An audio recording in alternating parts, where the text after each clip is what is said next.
पहली पूजा तोहार हो गौरी के ललनवा।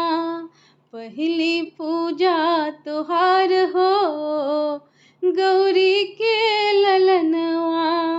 ब्रह्मा से पहले विष्णु से पहले, ब्रह्मा से पहले विष्णु से पहले, शिव जी से पहले तोहार हो गौरी के ललनवा।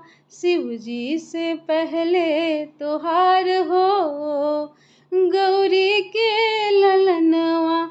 पहली पूजा तोहार हो गौरी के ललनवा।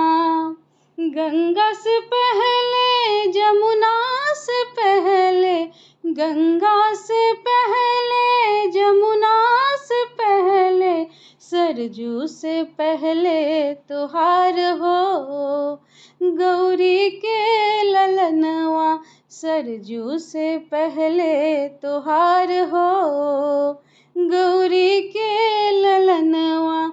पहली पूजा तोहार हो गौरी के ललनवा। चंदा से पहले सूरज से पहले, चंदा से पहले सूरज से पहले, तारों से पहले तोहार हो गौरी के ललनवा। तारों से पहले तोहार हो गौरी के ललनवा। पहली पूजा तोहार हो गौरी के ललनवा।